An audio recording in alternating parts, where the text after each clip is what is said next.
Norse gods. No god of Greece could be heroic. All the Olympians were immortal and invincible. They could never feel the glow of courage. They could never defy danger. When they fought, they were sure of victory, and no harm could ever come near them. It was different in Asgard. The giants, whose city was Jotunheim, were the active, persistent enemies of Aesir, as the gods were called, and they not only were an ever-present danger, but knew that in the end of complete victory was assured to them.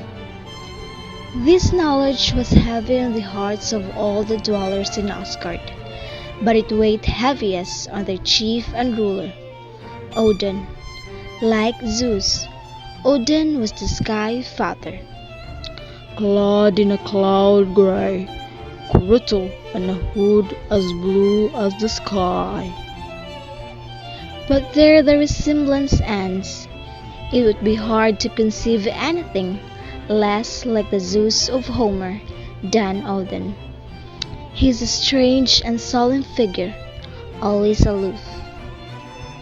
When he sits at the feast of the gods in his golden palace, Gladshem, or with the heroes in Valhalla, he eats nothing. The food set before him, he gives the two wolves who crouch at his feet. On his shoulder perch, which is the two ravens, who fly each day through the world and bring him back news of all men do. The name of the one is thought Hugin, and the other memory is Mumin. While the other gods feast, Odin pondered on what thought and memory taught him. He had the responsibility more than the other gods together of the postponing as long as possible the day of doom, Ragnarok. When heaven and earth would be destroyed, he would the Father of all, supreme among gods and men.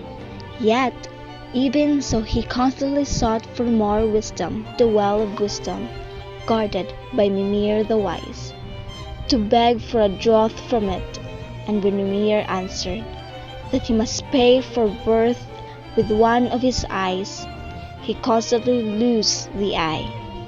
He won the knowledge of the runes too, by suffering.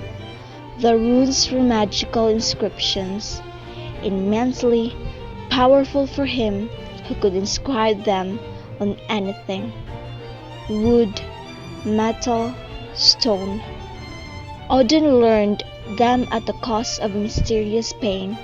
He says in the Elder Edda that he hung 9 whole nights on a wind-cracked tree, wounded with a spear. I was offered to Odin, myself to myself, on the tree of which no man knows. He passed the hard-won knowledge on the men. They too were able to use the runes to protect themselves. He impaired his life again to take away from the giants the skaldic mead, which made anyone who tasted it a poet. This good gift he bestowed upon men as well as upon the gods. In all ways he was mankind's benefactor.